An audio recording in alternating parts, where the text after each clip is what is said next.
Le premier gel est arrivé à Cleardraw un mardi d'octobre, et il était léger. Il recouvrait la lisse supérieure du corral, comme une ligne de craie tracée par une main prudente.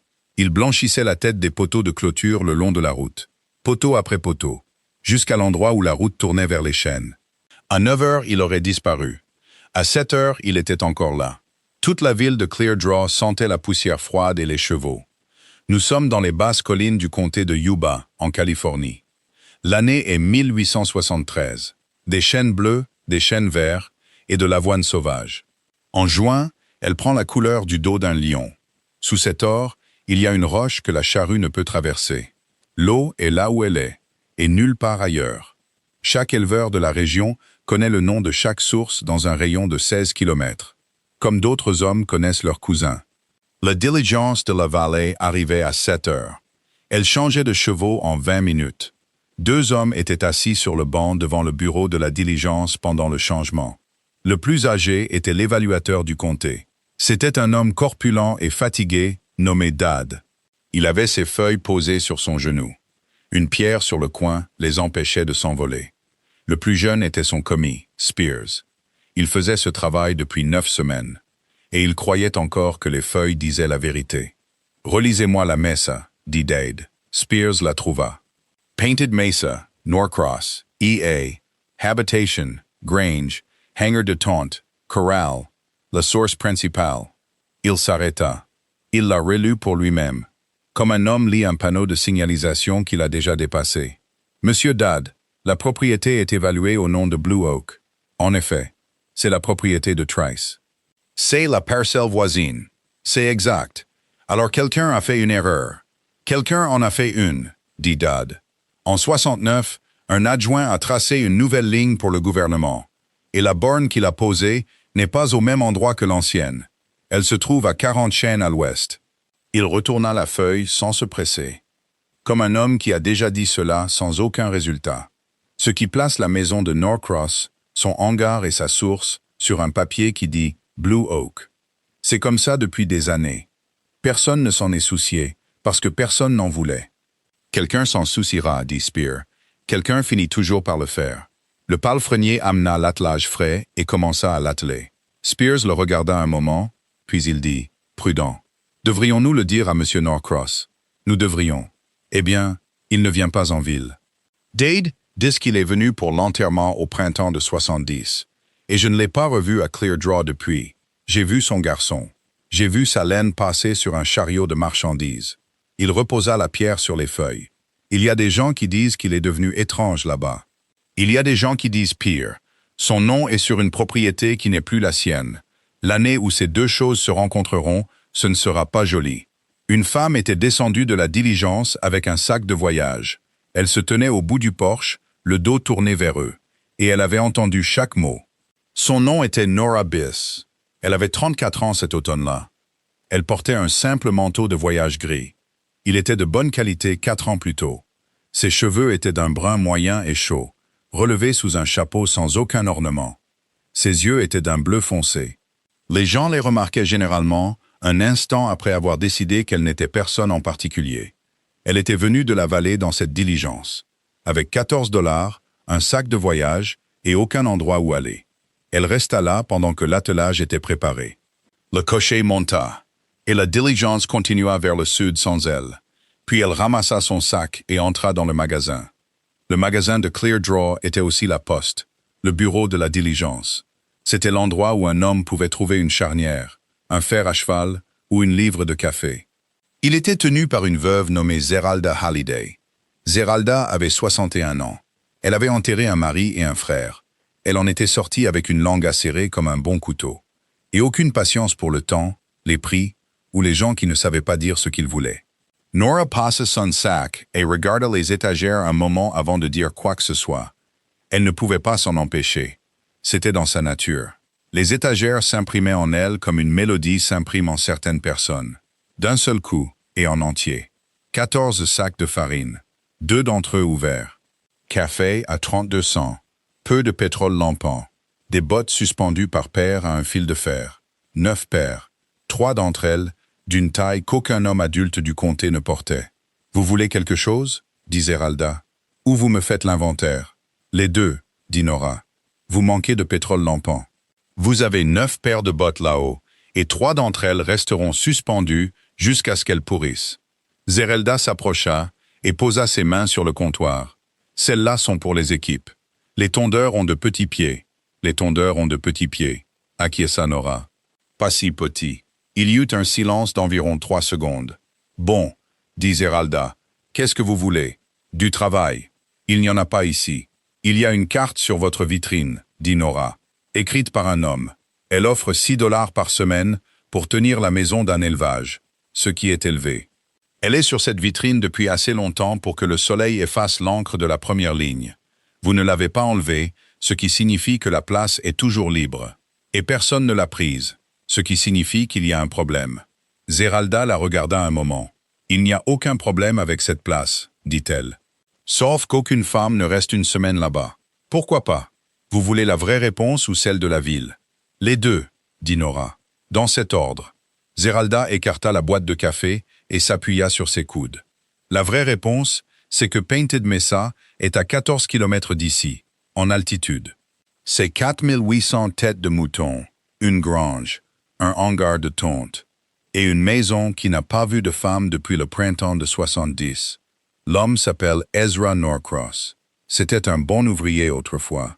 Il est parti à l'Est pour la guerre en 63 avec une compagnie de cet État. Et il est rentré en 65 avec la main droite en moins, coupée au poignet.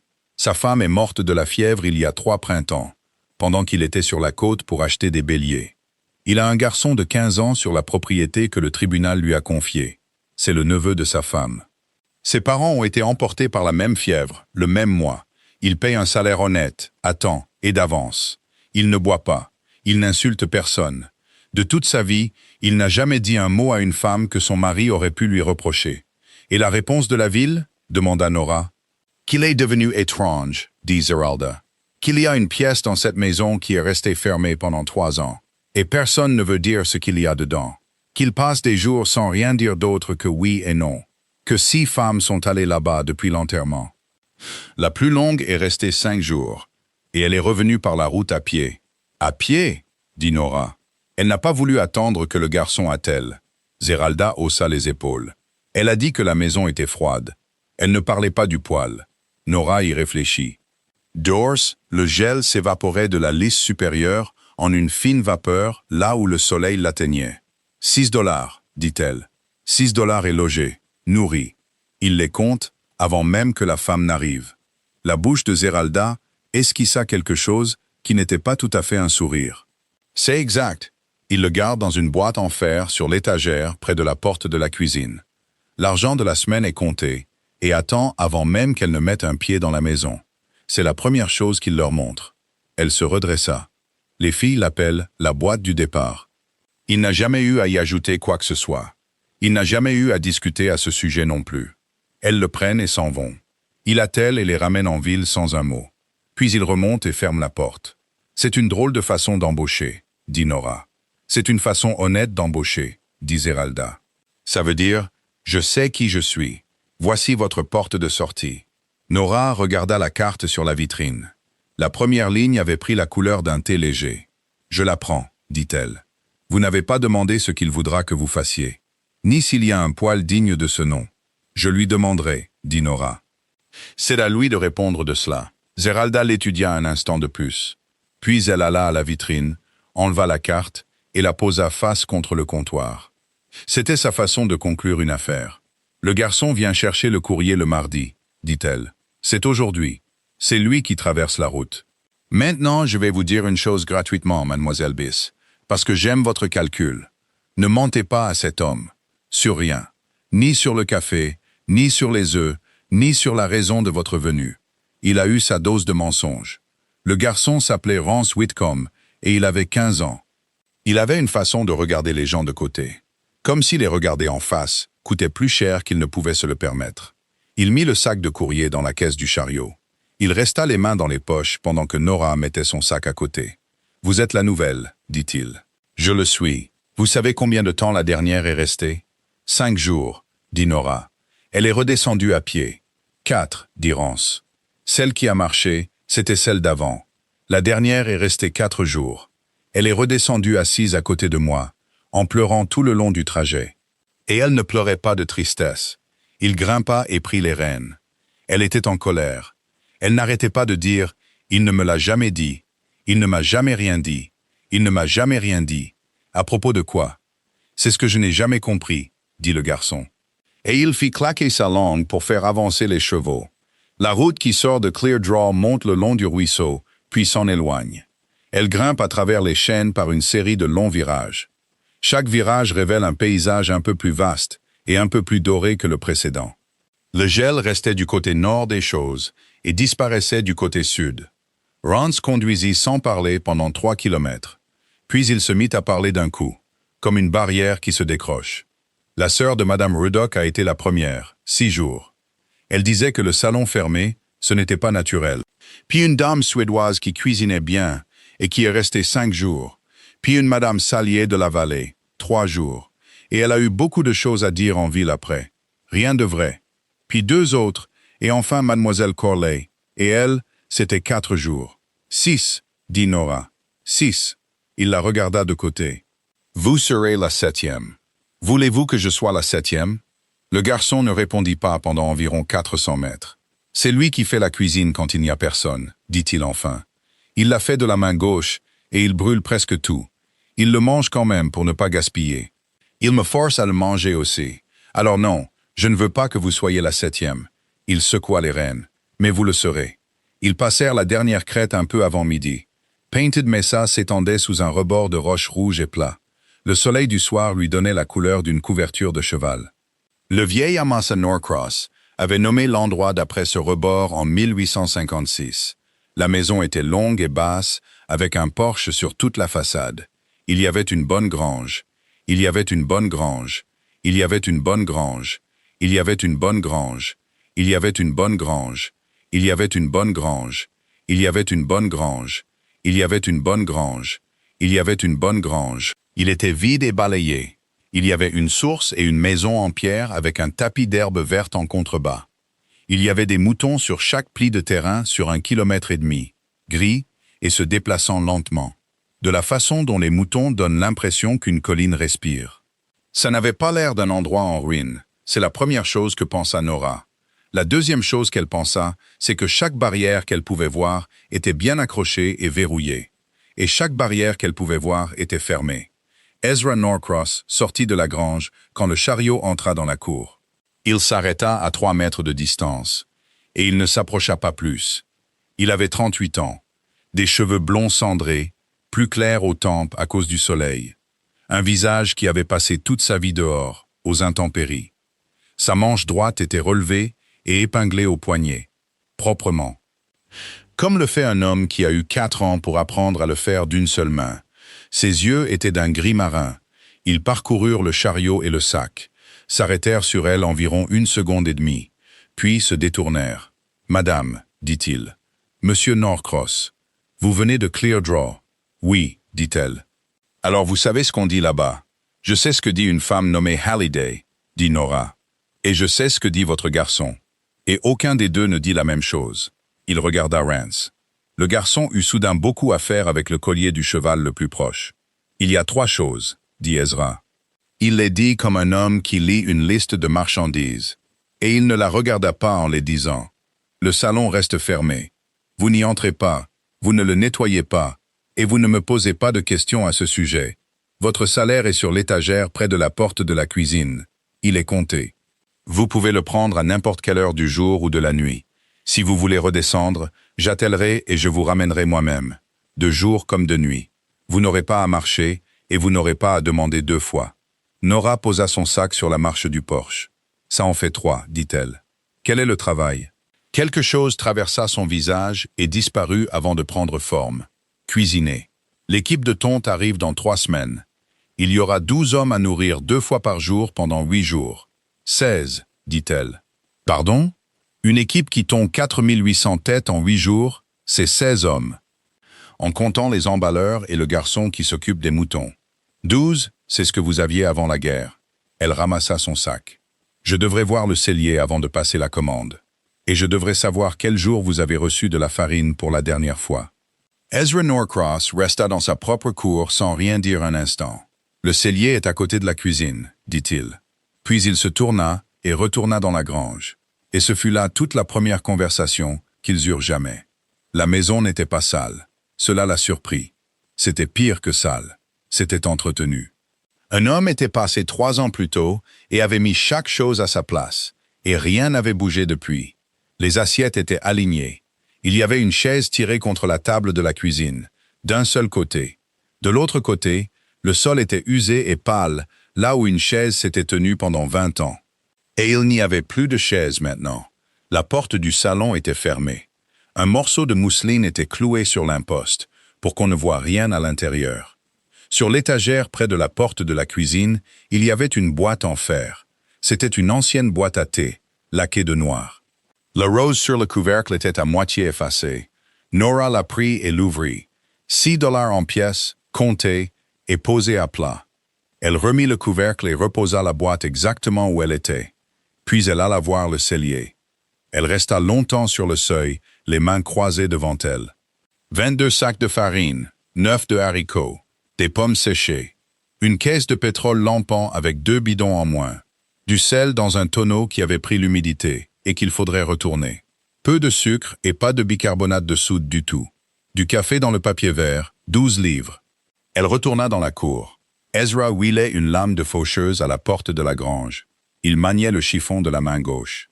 Il tenait la lame contre son genou avec le moignon de son avant-bras droit. Et il le faisait bien. « Vous n'avez pas de bicarbonate, dit-elle. Vous n'avez presque pas de saindoux.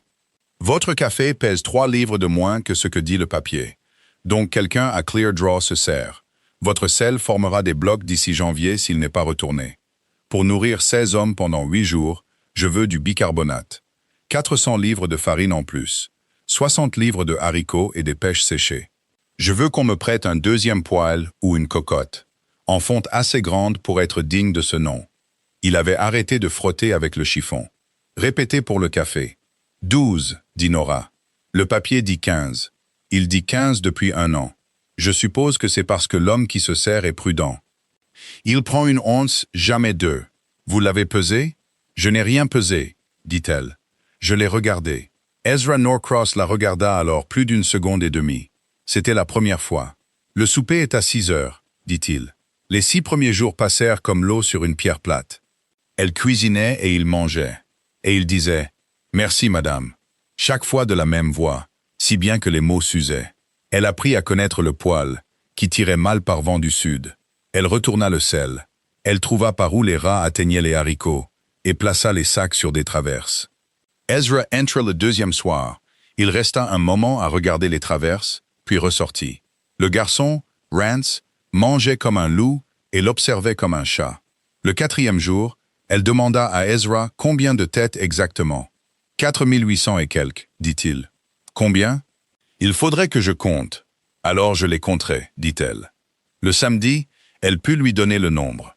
4761, dont 41 qui boitaient, et un vieux bélier dans le champ du bas qui ne verrait pas le printemps. Il ne la remercia pas pour ça. Il descendit voir le bélier et revint la mâchoire serrée. « Vous avez raison pour le bélier, dit-il. » La 6e nuit, elle l'entendit se lever dans l'obscurité. Il se déplaçait dans la maison comme un homme qui essaie de ne réveiller personne. Elle l'entendit s'arrêter devant la porte fermée du salon. Il resta là un long moment. Il n'entra pas. Le matin, la boîte du départ était sur la table de la cuisine, en plein milieu, alignée avec le bord comme une assiette à une place dressée. 6 $ comptés, posés à plat. Ezra se tenait à la fenêtre avec son café. Le chariot était attelé dans la cour derrière lui. Il l'avait fait avant le lever du jour, et les chevaux avaient du givre sur le dos. « La semaine est passée, dit-il. » Nora se tenait sur le seuil et regardait la boîte. « Oui, la route est sèche. La descente est facile. Si vous partez maintenant, vous serez à Clear Draw pour midi. » Et la diligence de la vallée passe à 4 heures.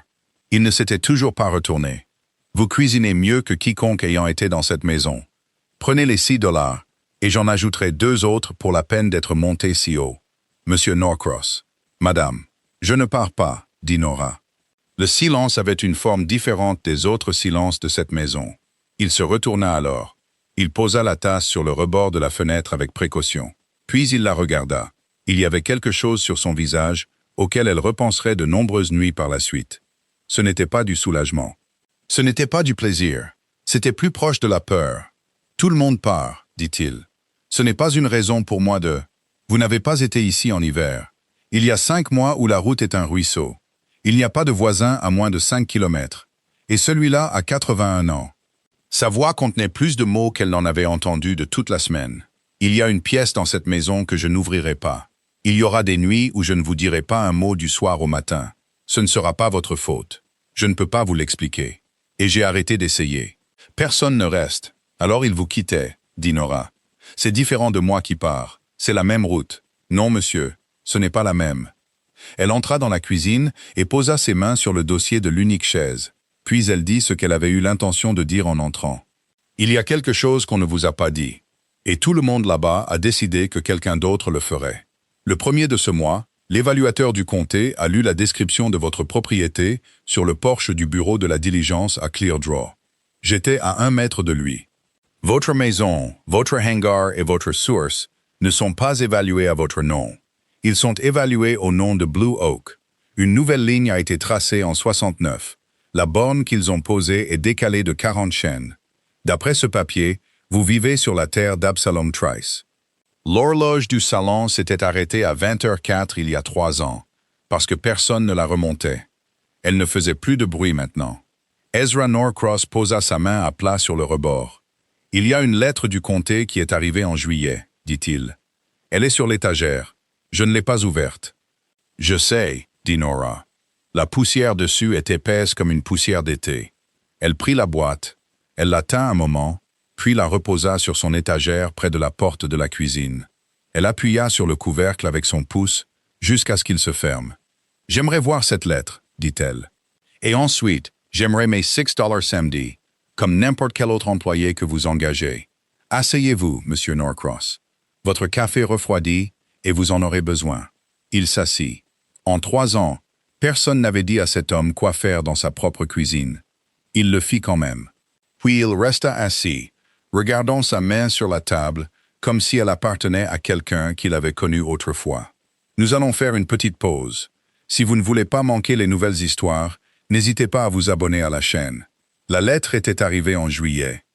Elle était restée sur l'étagère sous un fer à cheval depuis. Nora la décacheta avec le couteau à pain. Elle la lut à voix haute à la table de la cuisine. Pendant ce temps, Ezra se tenait à la fenêtre, le dos tourné à la pièce. C'était le plus près qu'il pouvait s'en approcher. Elle faisait 3 paragraphes. Et elle ne disait presque rien, comme c'est le cas de ce genre de lettres. Il y avait eu une nouvelle délimitation du canton en 1869. La borne avait été établie. L'évaluation avait été corrigée en conséquence, et elle resterait en vigueur jusqu'à ce qu'elle soit corrigée à nouveau. La dernière ligne disait que toute partie lésée pouvait demander au géomètre du comté une nouvelle délimitation de la ligne, aux frais de la partie requérante. Aux frais de la partie requérante, relut Nora. Combien cela coûterait-il? 60 $, peut-être 90, avec les arpenteurs. Ezra rit une fois, sans aucune gaieté.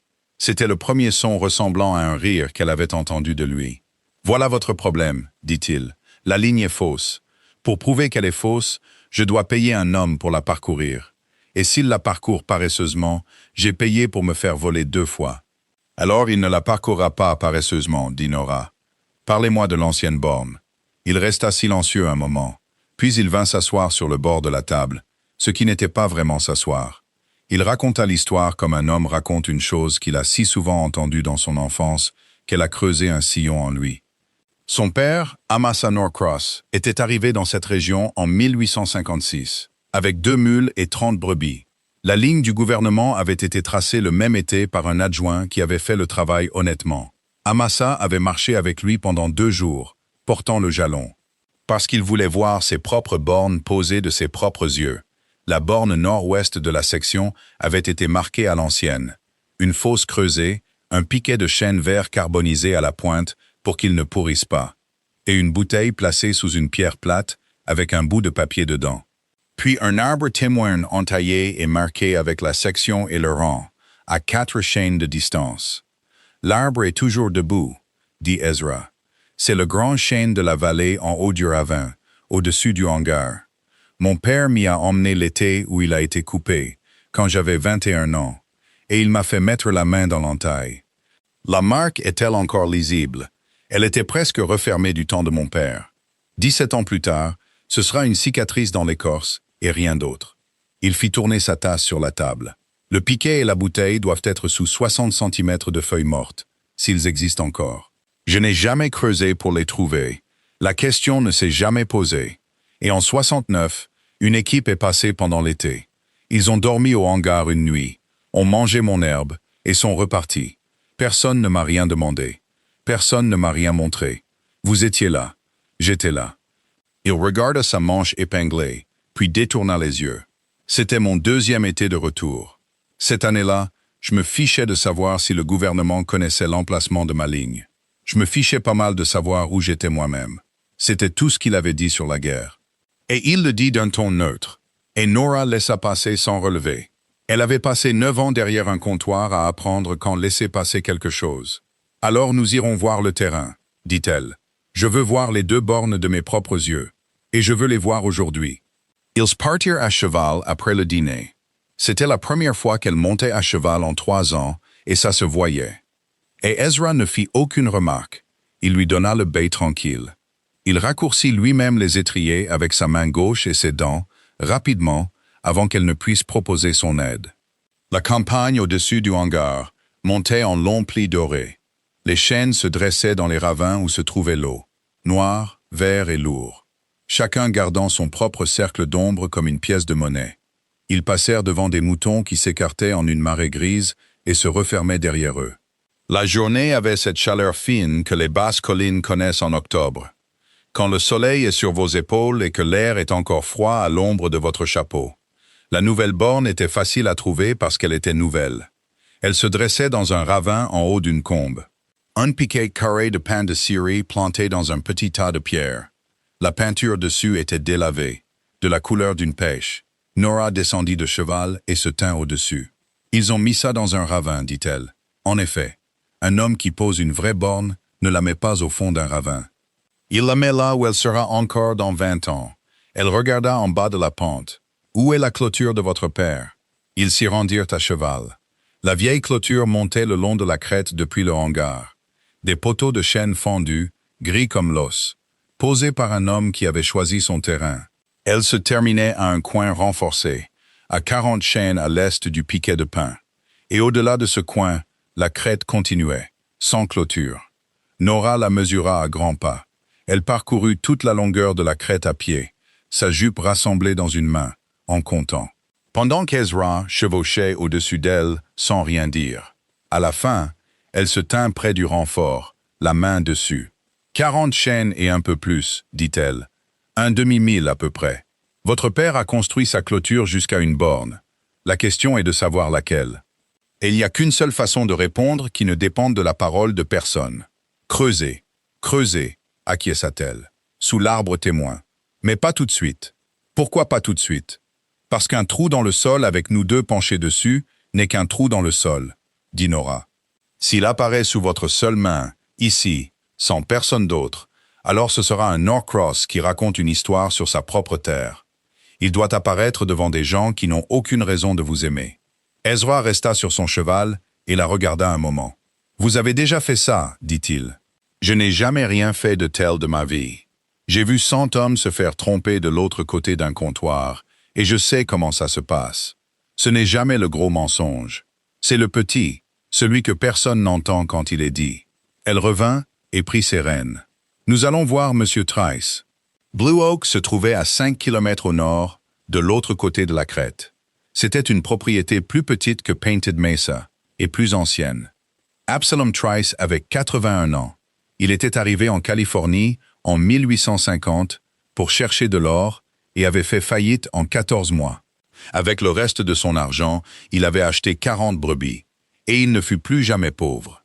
Il gardait son tabac dans son chapeau et son chapeau sur la tête à l'intérieur. Il les fit asseoir à sa propre table et versa le café d'une main qui tremblait.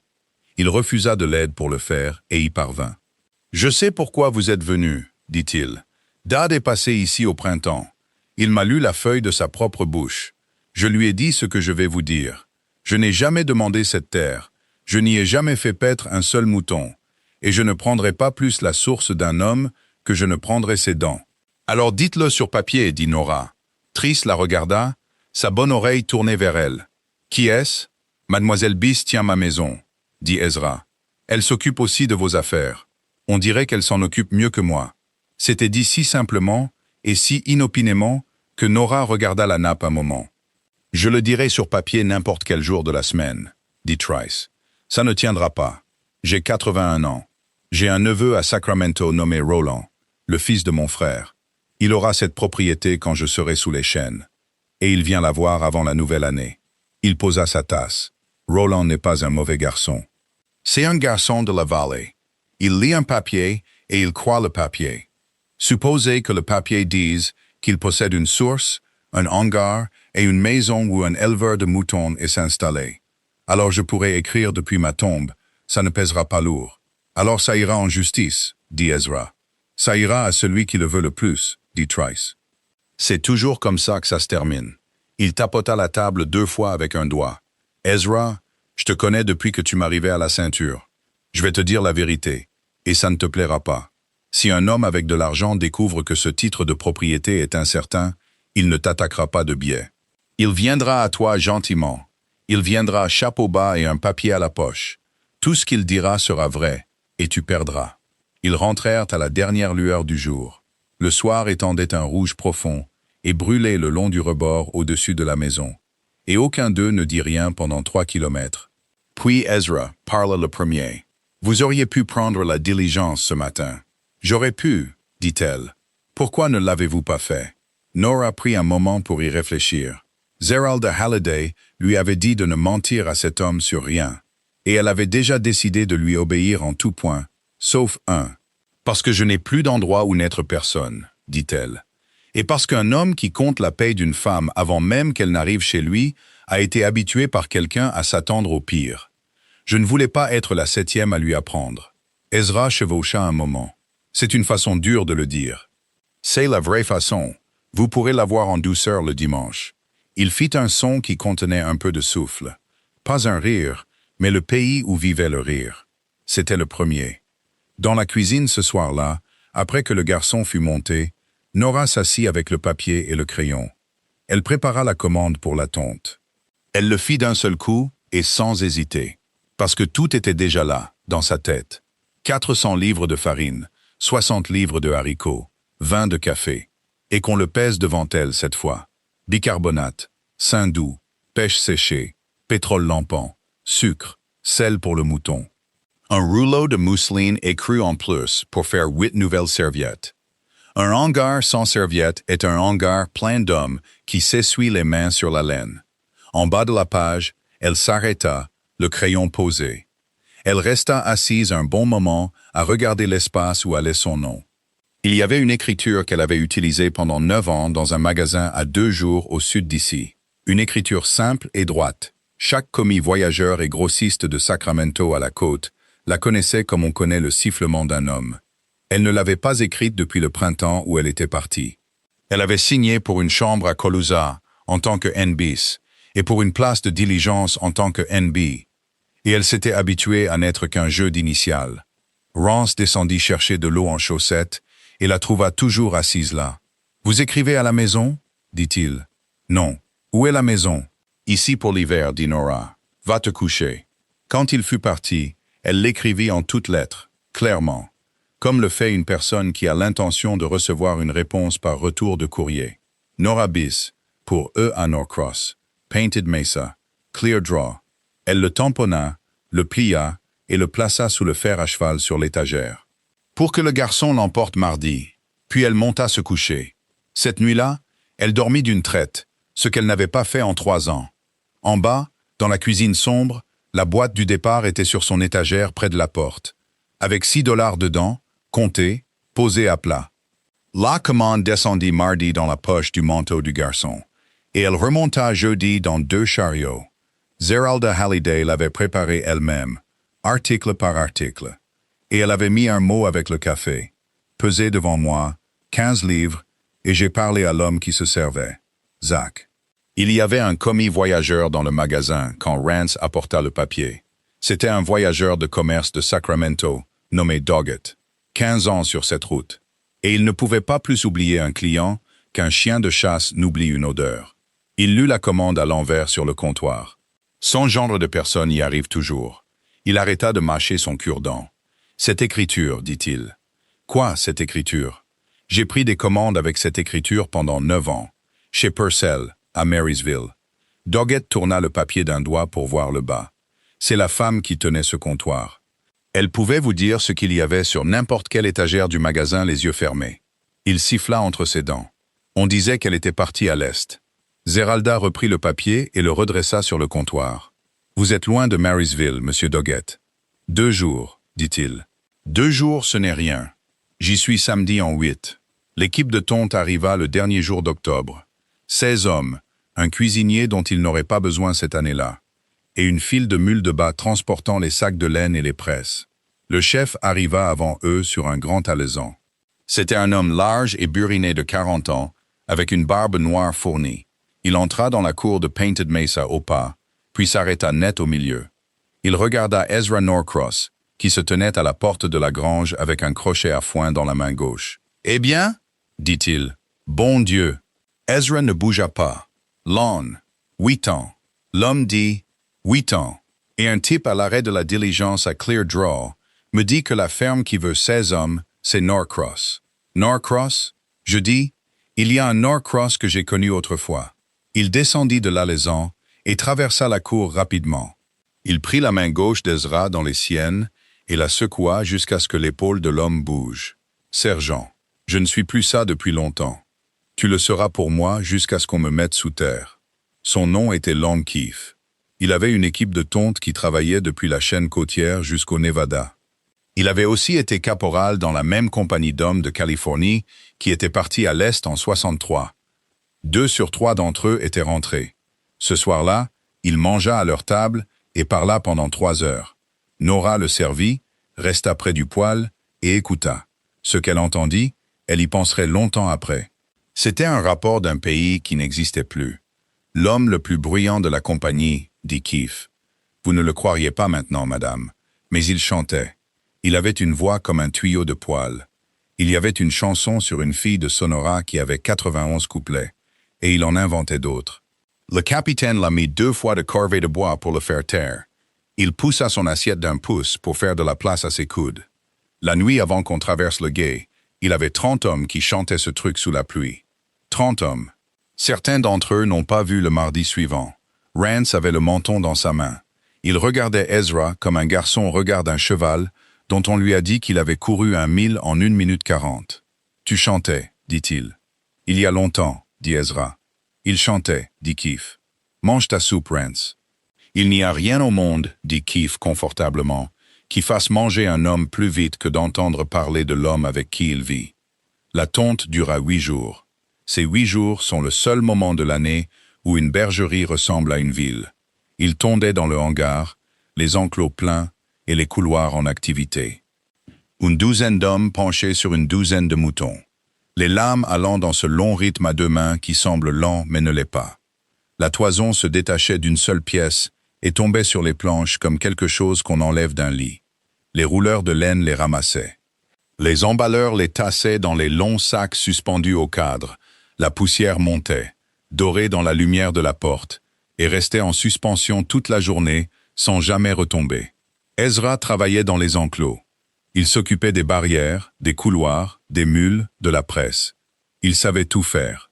Il pouvait coudre la bouche d'un sac de laine plein avec une aiguille à emballer amorcée entre ses dents. Plus vite que l'homme payé pour le faire. Ce qu'il ne pouvait pas faire, c'était prendre une paire de cisailles dans ses mains et se pencher sur un mouton. Il avait autrefois été capable de tondre 120 têtes en une journée. Ce qui, dans cette région, cette année-là, était presque ce qu'il y avait de mieux. Le 2e matin, Nora sortit avec le café. Elle le vit debout au bout du plancher de tonte, regardant la rangée d'hommes travailler. Il avait la main gauche pendante à son côté, s'ouvrant et se fermant. Ce n'était pas de la tristesse. C'était de l'arithmétique. Il faisait un calcul qu'il avait fait 1000 fois, et le résultat était le même à chaque fois. Nora posa la cafetière sur la table à laine. Monsieur Norcross. Il se retourna. Votre compteur ne sait pas compter, dit-elle. Ce n'était pas ce qu'elle avait l'intention de dire. Mais elle l'avait regardé se tenir là 4 secondes, et elle avait décidé, dans le temps qu'il fallait pour poser la cafetière, que la chose la plus gentille qu'elle pouvait offrir à cet homme était un travail urgent. Quoi? Le tableau indique 591 pour hier. Votre hanger en a fait 618. Ezra se détacha du mur. Vous les avez comptés, dit-il. J'ai compté les toisons qui allaient dans les sacs, et j'ai compté les sacs. Je sais ce que pèse une toison de Painted Mesa. J'en ai eu 1200 entre les mains cette semaine. Elle versa le café. 9 sacs et un peu plus, 27 têtes. Au prix où vous tondez, cela fait $1,62. Et ça sort de la poche de ses propres hommes, pas de la vôtre. Appelez ça rien. Mais le même homme fait le compte de la laine. Et la laine vaut plus de $5,000. Lon Keefe se tenait à 1 mètre de là, son chapeau repoussé en arrière. Et il avait tout entendu. C'est Milo qui fait mes comptes, dit-il lentement. Alors Milo devra les faire 2 fois, dit Nora. Ils recomptèrent les sacs de la journée par rapport à ces chiffres à midi. Elle avait raison à 2 têtes près. Keefe se tint ensuite à la porte du hangar, le papier à la main, et la regarda un bon moment. « Où diable vous a-t-il trouvé ?» dit-il. Descendu de la diligence. L'homme qui faisait les comptes était un tondeur nommé Milo Teasdale, 23 ans, brun et vif, et la 4e lame la plus rapide de l'équipe. Ce n'était pas un voleur. Il avait simplement compté comme le font les hommes fatigués. Quand Keefe lui dit qu'il compterait 2 fois à partir de maintenant, il rougit jusqu'aux oreilles et dit « Oui, monsieur ». Puis il le fit. Il ne bouda pas non plus, ce qui est plus rare chez un jeune homme que l'honnêteté. Nora l'observa une journée et n'y pensa plus. Puis, le 5e soir, elle entendit son nom en entier. L'équipe mangeait sur des tréteaux dans la cour. Elle passait le long de la ligne avec la 2e bouilloire quand Keefe l'appela pour la feuille de pointage. « Teasdale, Milo Teasdale, apporte ça ici avant de le perdre dans la sauce. » Nora s'arrêta, la bouilloire dans les 2 mains. Il y a une chose qui arrive aux gens faits comme elle. Un nom entre par une oreille et ressort par l'autre, traînant toute une étagère derrière lui. On ne peut pas l'arrêter. Il n'y a aucune politesse à cela. Teasdale, Milo, Jr., Arpentour, signé par l'adjoint responsable, et les frais au compte de l'équipe d'arpentage, est payé le 29 juin 1869, chez Purcell, à Marysville. Elle resta là, dans la cour, dans le noir, la bouilloire refroidissant dans ses mains. Elle attendit que les hommes soient allés à leur couverture. Puis elle alla au bout des tréteaux où Milo Teasdale fumait, le dos contre une roue de chariot. Elle s'assit sur le timon du chariot, ce qui n'est pas une chose qu'une gouvernante fait. Elle le lui dit clairement. « Vous avez porté la chaîne pour le gouvernement. » Il retira la pipe de sa bouche. « Il y a 4 ans. »« Comment le saviez-vous? »« Parce que je vous ai vendu vos bottes, » dit Nora. Milo Teasdale se pencha en avant. « Purcell, » dit-elle. « Marysville, le 29 juin 69. Un groupe de 4 hommes est arrivé du bateau et s'est équipé pour 6 semaines dans les collines. » L'adjoint responsable a signé la facture. Un homme nommé Fry, mal rasé et avec un bon manteau. Il a acheté 2 haches, une caisse de peinture rouge et 100 pieds de ruban. Il n'a acheté aucune fiche d'arpentage. Je l'ai remarqué à l'époque. Elle retourna sa main sur son genou et la laissa là. Un homme qui a l'intention de tracer une ligne sans fiche est un homme qui a l'intention de le regretter. Et 10 jours plus tard, un garçon de 19 ans nommé Milo Teasdale est revenu seul dans ce magasin. Il a acheté une paire de bottes, taille 7, à $4. Il a acheté un billet de diligence pour Colusa. Et il a payé les 2 en argent de sa propre poche. Il n'y avait aucun bruit dans cette cour, sauf un cheval qui bougeait dans le corral. « Vous êtes ce garçon, » dit Nora. « J'aimerais que vous me disiez pourquoi l'arpenteur est rentré 3 semaines avant son équipe. » Milo Teasdale regarda sa pipe pendant un long moment. « Vous allez me créer des ennuis? »« Non, vous pourriez. »« Je pourrais, » acquiesça Nora. « Je ne le ferai pas. Et je ne vais pas vous dire ce que je veux que vous disiez. Parce que si je le faisais, tout ce que vous diriez après ne vaudrait rien pour personne. » Il se frotta la bouche avec la main. « Nous avons arpenté les 4 premiers mills honnêtement, » dit-il.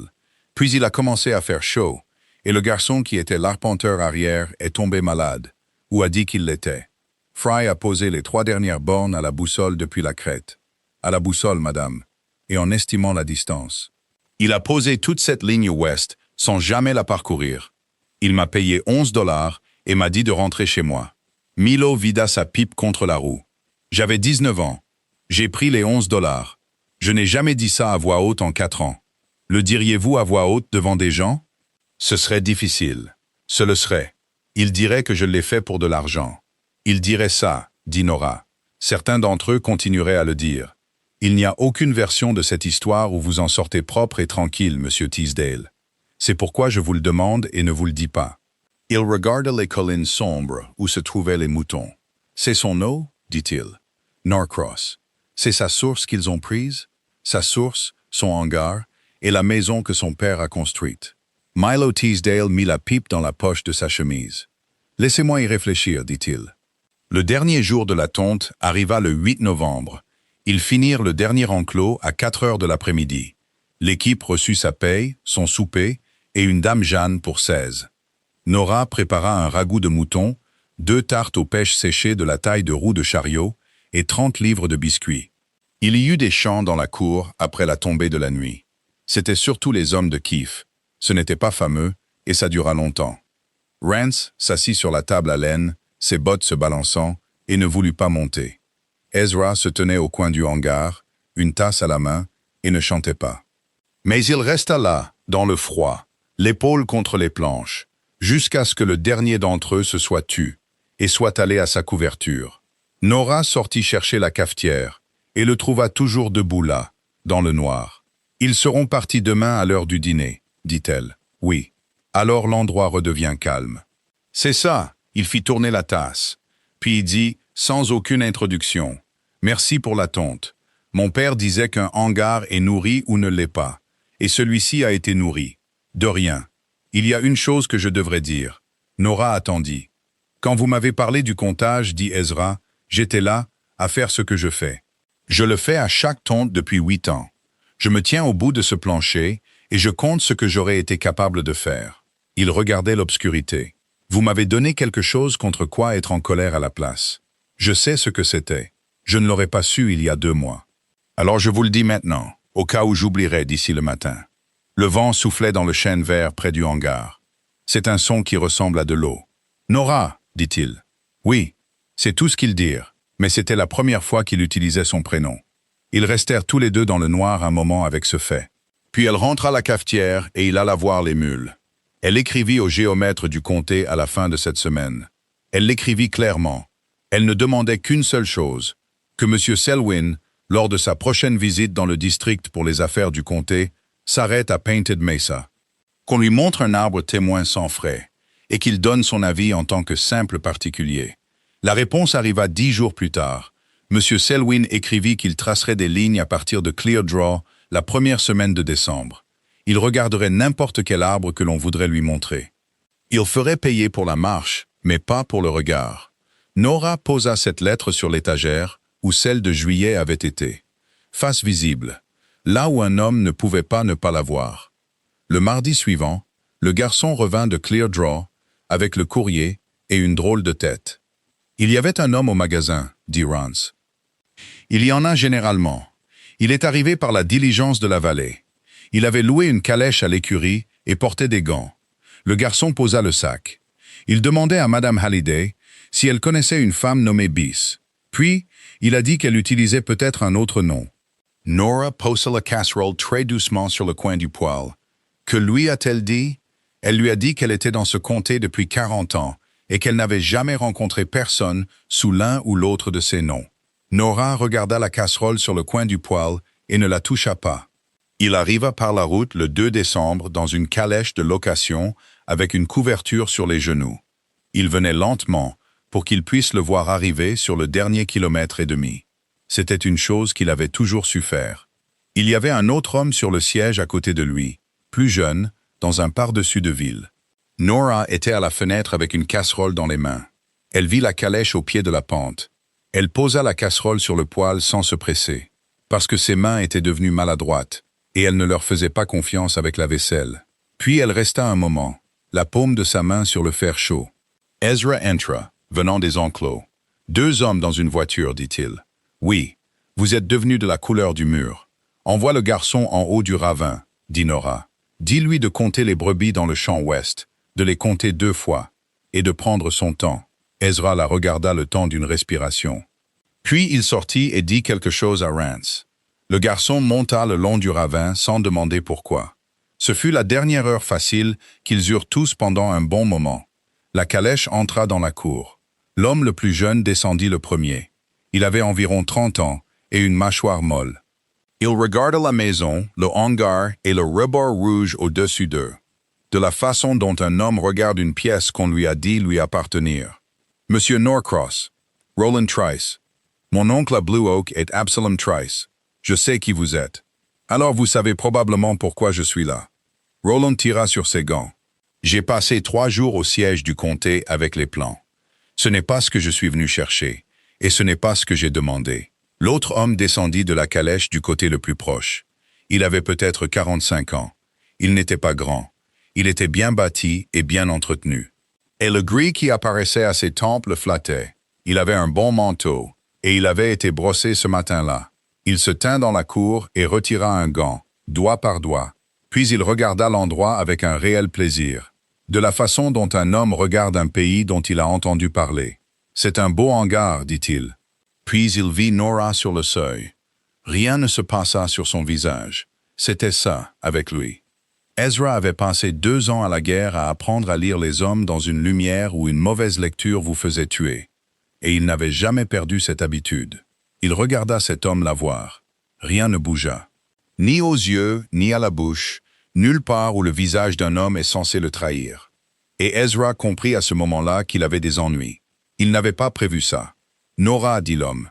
Ike, tu as l'air en forme. » Il mit le gant dans sa poche. « Tu as maigri, mais tu as l'air en forme. » Ezra descendit du porche. « Vous devriez dire qui vous êtes. » Ike Purcell. Il tendit la main, et il la tendit du côté gauche sans une hésitation, ce qui signifiait qu'il avait posé des questions sur le bras avant de venir. « Marysville. J'ai un magasin là-bas.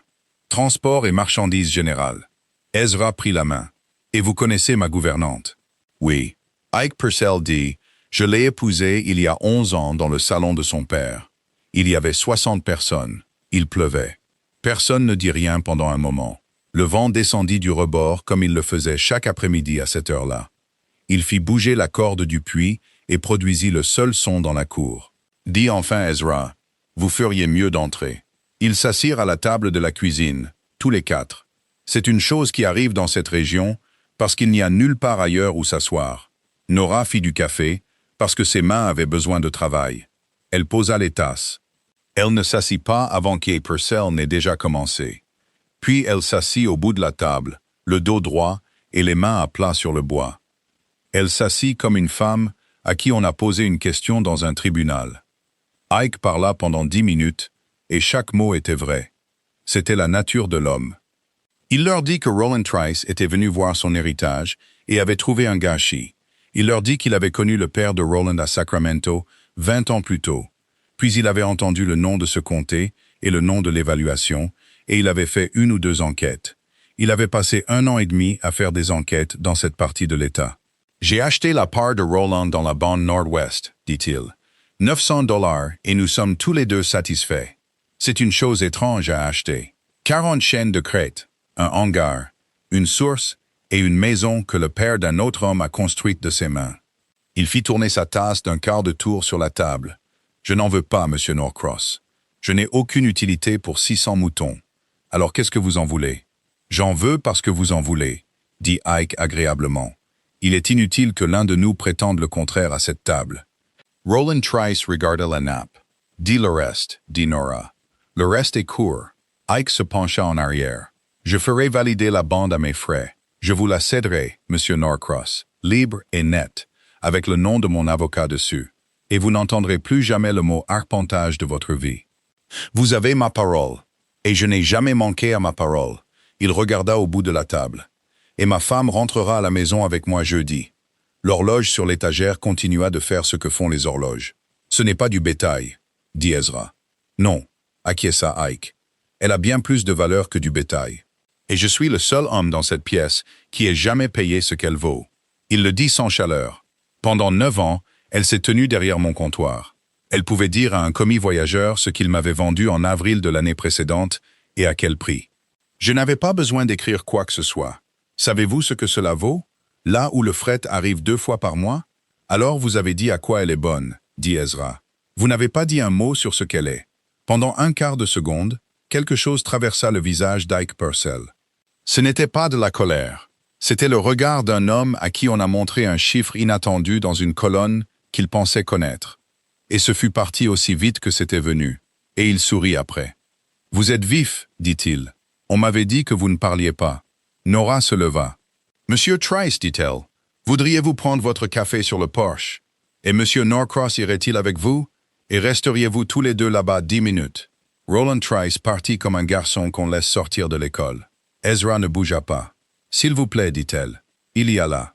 Alors ils furent tous les deux dans cette cuisine. Le feu crépitait. Et 11 ans gisaient sur la table entre eux, comme quelque chose de renversé. « Tu as écrit ton nom sur une commande, dit Ike. Oui. Pendant 9 ans, je t'ai regardé l'écrire. Je pourrais la reconnaître parmi 100 autres. » Il fit de nouveau tourner sa tasse. Doggett était assis dans mon magasin le 9 novembre et m'a raconté une drôle d'histoire sur une écriture qu'il avait vue dans un magasin des contreforts. Il ne savait pas ce qu'il avait. Il voulait un verre, et je lui en ai payé 3. C'est un bavard. Ils sont tous des bavards. C'est ça, un magasin. Ike se pencha en avant et sa voix devint presque douce. « Nora, rentre à la maison. Je ne vais pas te crier dessus ni faire un discours. Je ne vais pas dire que j'ai changé parce que tu saurais en moins d'un jour que ce n'est pas le cas. Je dirai ceci. Le magasin ne tourne pas rond depuis que tu es parti. Il tourne comme un chariot avec une roue qui manque de graisse. Et tout le monde dedans entend le bruit, sauf moi. C'est la chose la plus vraie que tu m'aies jamais dite, dit Nora. Alors viens le graisser. Non. Ike se pencha en arrière. Tu n'as pas demandé ce que ça te coûtera. Je sais ce que ça me coûtera. Ça coûtera à cet homme la maison de son père. Nora ne bougea pas du bout de la table. Vous avez très bien préparé votre coup. Vous le faites toujours. Si je reste, il perd la source, le hangar et la terre où ses parents sont enterrés.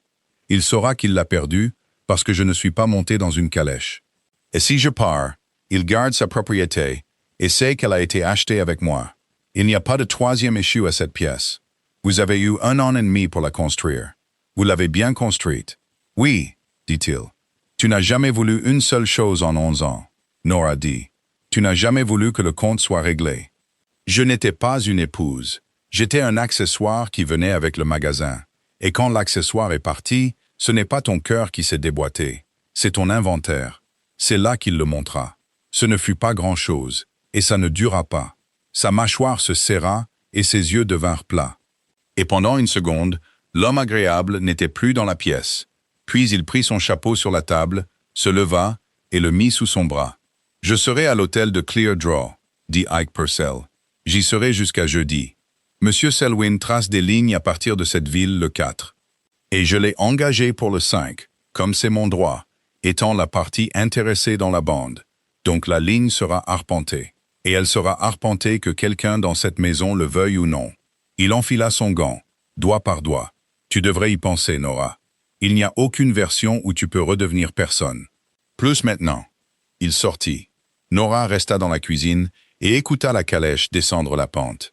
Et elle ne s'assit pas parce qu'elle n'était pas sûre de pouvoir se relever. Ezra rentra à la tombée de la nuit. Il avait passé 2 heures au hangar à faire un travail qui n'avait pas besoin d'être fait. C'est ce que les hommes de cette région font au lieu de pleurer. Il y avait de la paille sur sa manche. Sa main était froide quand il posa la lampe. « Vous êtes sa femme, dit-il. »« Je le suis. Vous ne me l'avez pas dit. »« Non. A-t-il été cruel avec vous ?» Nora y réfléchit un long moment. Parce que cela méritait une réponse franche.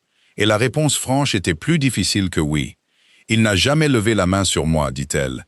Il n'a jamais haussé la voix. Il a pris le magasin de mon père, qui me revenait, et il a mis son nom sur l'enseigne. C'était à lui par la loi, le jour de notre mariage. Il n'y avait rien de malhonnête là-dedans, et il ne m'a jamais menti une seule fois. » Elle regarda la lampe. « Je suis resté dans ce magasin pendant 9 ans. J'étais la chose la plus utile dedans. Et j'étais une chose dedans. Quand je suis parti, il a écrit au shérif de Colusa que sa femme était souffrante et s'était égarée. Elle lissa le tissu sous la lampe avec 2 doigts, souffrante. Il n'a pas dit enfui parce que cela aurait été une histoire sur lui. Ezra resta silencieux. Et la loi? La loi est à moitié de son côté. Et il sait exactement quelle moitié. Elle le dit d'une voix égale. Il peut avoir mon salaire. Il peut mettre un avis dans un journal disant qu'il n'honorera pas mes dettes. Il ne peut pas me traîner sur une route par le poignet. Et il ne le ferait pas, parce qu'il ne fait rien qui paraisse mal vu de la rue. Elle s'assit enfin. Voilà toute l'histoire, monsieur Norcross. Je suis monté dans une diligence à Colusa, avec $40, et je fuis depuis longtemps un homme qui n'a jamais couru. Ezra alla à l'étagère près de la porte. Il prit la boîte du départ et la posa sur la table devant elle. Et elle ne fit pas le même bruit qu'en octobre. Il y avait mis beaucoup de choses depuis. Il y avait $6 dedans quand elle est arrivée. Il y en avait plus de 60 maintenant, en or et en argent de la laine. Et elle était là, entre eux, le couvercle enlevé. « Prends-le, dit-il. »« Non, Nora, non. » Elle le repoussa d'un pouce. « Ce n'est pas à ça que sert cette boîte. Je sais à quoi sert cette boîte. C'est moi qui l'ai mise là. » Il se tenait au-dessus de la table, la main à plat sur le bois. C'est $6 pour qu'une femme n'ait pas à rester dans une maison dont elle a peur. Elles l'ont toutes pris. Aucune d'elles ne m'a jamais demandé autre chose. Il se redressa. Je n'y ai jamais mis d'argent pour que quelqu'un reste. Alors ne commencez pas, dit Nora. Si je prends ça, alors je suis acheté aussi. Il achète avec $900 et vous achetez avec 60. C'est la même table. Ezra resta là un moment. Puis il rit, ce qui était un son si rare dans cette maison que le chien dehors se leva. C'est une façon dure de le dire. C'est la vraie façon. Vous pourrez la voir en douceur le dimanche. Il remit le couvercle sur la boîte, mais il ne la remit pas sur son étagère près de la porte. Il la posa sur le manteau de la cheminée, au milieu, là où l'on met une chose qui n'est plus destinée au départ, et aucun d'eux n'en dit un mot. Le 5 décembre, dit Nora. 3 jours, dit-il. Alors nous avons 3 jours. Nous aurons besoin de M. Teasdale. Nous aurons besoin de M. Trice. Nous aurons besoin que cet arbre soit déterré à la racine devant le comté. Pas 1 heure avant. Elle se leva et prit le crayon. Asseyez-vous. Je vais le dire à voix haute, et vous allez me dire ce qui ne va pas, parce que vous connaissez ce terrain, et pas moi.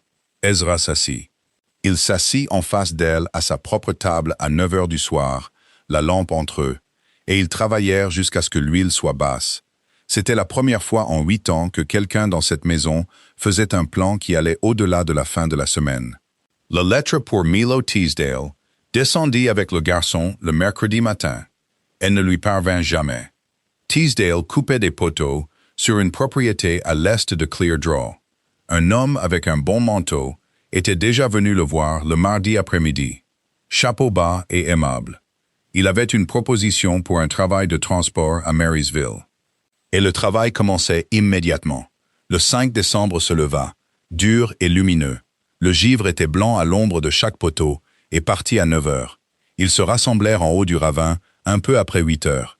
Il y avait plus de monde que ce qu'aucun d'eux n'avait prévu. Monsieur Selwyn arriva de Cleardraw, aux premières lueurs, avec 2 arpenteurs, une mire et une mallette en cuir plat sous le bras. Ike Purcell le suivit dans la calèche de location avec Roland Trice à ses côtés. Zeralda Halliday ferma son magasin un vendredi, ce qu'elle n'avait pas fait en 9 ans. Elle monta avec 2 des femmes du cercle de couture, et à 8 heures, un chariot monta la pente avec une litière de paille dedans. Absalom Trice n'avait pas quitté sa propriété depuis le milieu de l'été. Il était assis dans cette paille, dans un manteau de bison, son chapeau sur la tête. Il avait fait conduire son homme de main sur 6 kilomètres au pas pour arriver là. « Oncle », dit Roland Trice, et sa voix n'était pas stable. « Ne m'appelle pas oncle. Aide-moi à descendre. » Monsieur Selwyn était un homme mince et calme de 50 ans, avec des lunettes et des mains qui paraissaient froides. Il était géomètre depuis 30 ans, et cela avait fait de lui ce que ce travail fait d'un homme, patient et très difficile à émouvoir. Il exposa la situation à tous, en plein air, debout sur la crête dans le vent. « Je suis ici pour les affaires du comté, et aux frais de Monsieur Purcell, dit-il. Je tracerai la ligne comme le plan l'exige, parce que c'est pour cela que je suis payé. Après cela, je suis un simple particulier pendant 1 heure. Et toute personne ici peut me montrer ce qu'elle veut. » Il regarda le cercle de visages. Ainsi, personne ne sera déçu. Je ne règle pas les titres de propriété. Je trouve des bornes. Ce qu'un tribunal fait d'une borne n'est pas mon affaire. C'est juste, dit Ike Purcell. C'est seulement la procédure habituelle, dit Selwyn. Ils arpentèrent la ligne en premier. Cela prit 2 heures, et ce fut fastidieux, ce qui est le caractère honnête de ce travail. Les arpenteurs partirent avec le ruban et les fiches. Selwyn plaça la mire, regarda et écrivit. Le vent souffla dans le ravin toute la matinée. La ligne tomba exactement là où le comté disait qu'elle tombait. Le piquet de pin se dressait dans son petit cairn au fond du ravin. Et il correspondait au plan de 1869, à moins d'un pied près. Ike Purcell ne jubila pas. Il regarda le piquet, puis il regarda au loin, par-dessus la campagne de moutons. Et il avait le visage d'un homme à un enterrement, pour quelqu'un qu'il ne connaissait pas bien. « Eh bien, dit Selwyn, c'est la ligne du comté, et elle est là où le comté dit qu'elle est. 10 heures. Mon heure est à moi. » Il enleva ses lunettes et les essuya. Quelqu'un allait me montrer un arbre. Nora les conduisit en haut du ravin. Elle marchait la première dans sa robe grise, les mains vides. Et 12 personnes la suivirent sur cette pente, sur l'herbe mouillée. Ezra marchait à son épaule. Rance avait la pelle et la pioche sur le dos. Zeralda Halliday suivait avec le vieil homme à son bras. Absalom Trice s'arrêta 2 fois, jura contre ses propres jambes et continua. Le chêne de la vallée se dressait en haut du ravin, là où il y avait de l'eau. Il faisait 2 mètres de diamètre. C'était un vieil arbre quand le premier homme blanc est arrivé dans cette région. Et il se tenait dans sa propre clairière, le sol balayé sous lui, comme ces arbres tiennent maison. Nora passa sa main à plat sur sa face nord. À 1,20 m de hauteur, M. Selwyn. Il y a une cicatrice sous cette écorce. Le père de M. Norcross y a mis la main de son fils en 1856. Et le fils est ici, et il ne vous dira pas ce qu'il y est écrit. Elle recula. Je préférerais que vous la trouviez vous-même. Selwyn s'approcha et regarda. Puis il s'approcha encore et regarda de nouveau. Il posa ses doigts sur le renflement de l'écorce et le traça. Et toute son attitude changea d'environ 1 degré, ce qui, chez un homme comme lui, est beaucoup. « Que quelqu'un m'apporte la lumière, dit-il. » Ils se tinrent en cercle pendant qu'il ouvrait sa mallette, et en sortait un petit ciseau et une hachette. Il travailla sur le cal de cette vieille entaille pendant 20 minutes, sans dire un mot. L'écorce avait repoussé par-dessus, d'une épaisseur d'une main. Il coupa en billets, comme on ouvre une blessure mal cicatrisée. Il enleva le bois repoussé en boucles pâles. Les boucles tombèrent sur son manteau, et personne ne les brossa. Puis il s'arrêta. « Apportez la pioche du garçon, dit-il. »« Non, amenez le garçon. » Rance s'approcha. Tu as les plus jeunes yeux ici. Mets-toi sous mon bras et dis-moi ce que tu vois gravé dans ce bois. Et ne me dis pas ce que tu veux voir. Le garçon se glissa sous son bras. Toute la crête était silencieuse.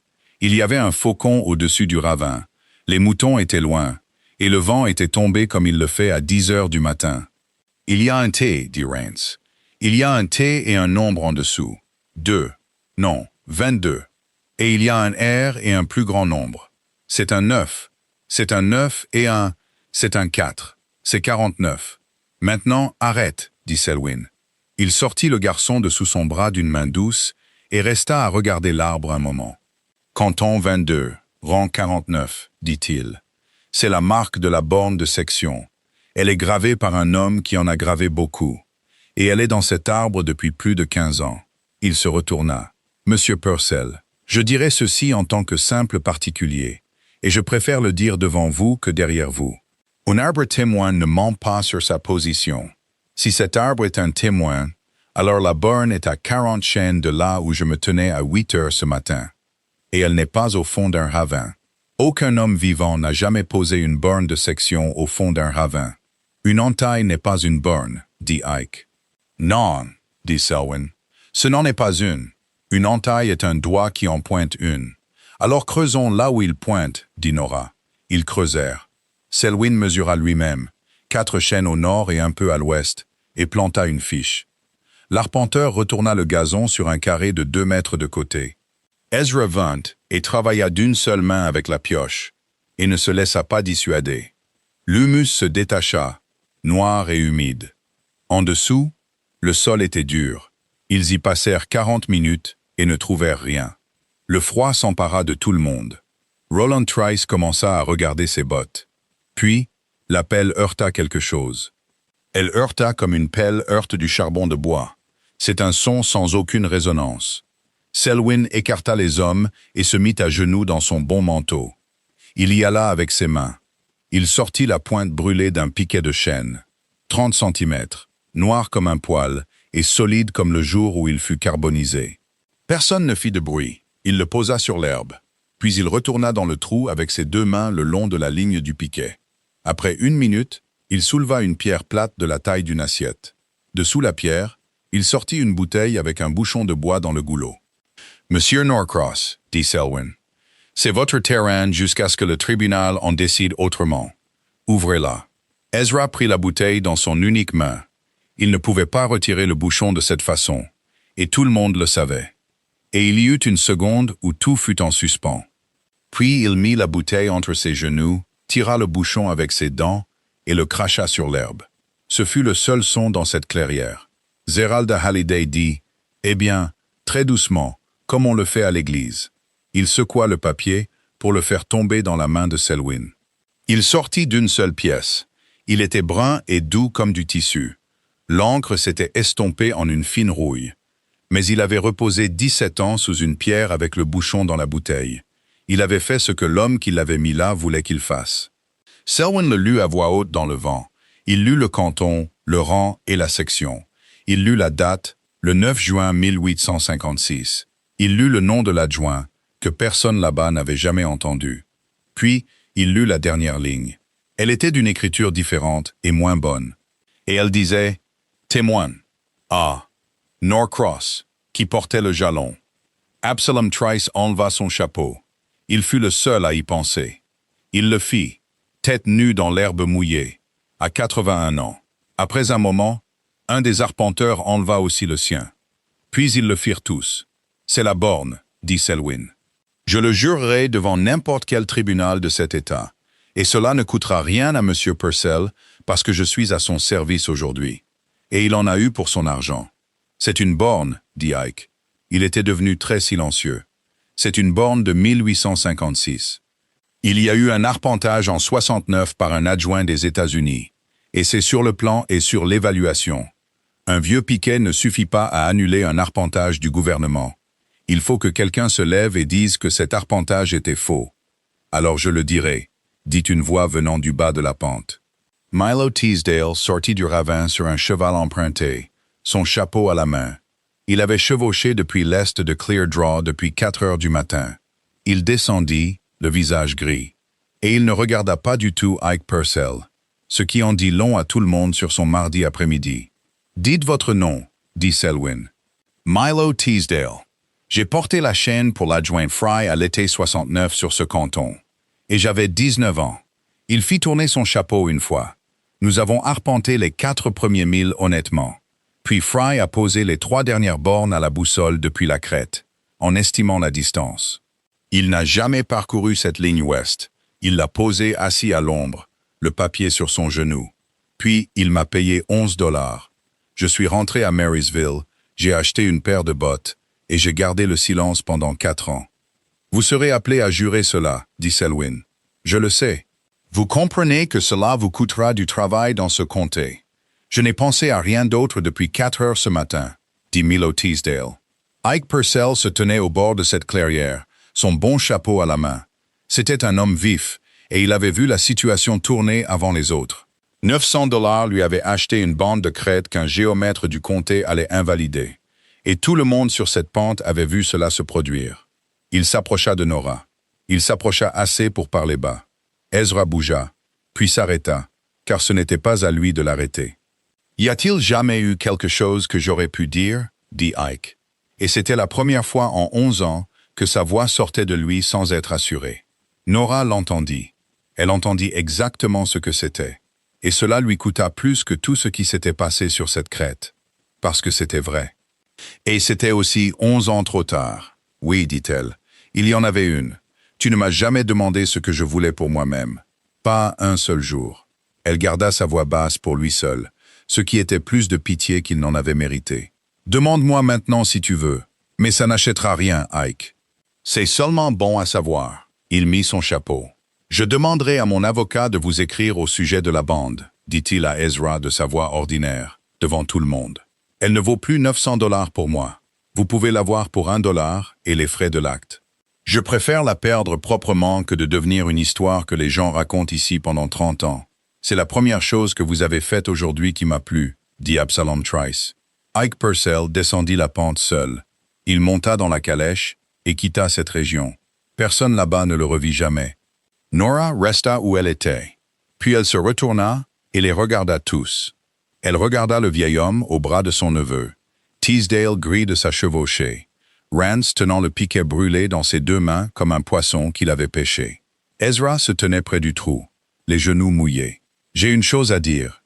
Et je préfère la dire ici plutôt que dans cette cuisine où l'on pourrait discuter. » Nora dit « Dites-la. » Zeralda Halliday dit « Je suis mariée à cet homme. Je serai mariée à lui jusqu'à ce que la loi ou la tombe en décide autrement.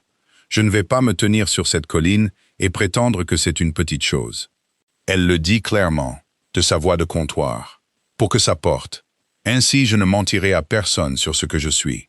Je suis une femme qui est partie. Tout le monde dans ce comté le sait maintenant. C'est là tout mon caractère, et je vivrai avec.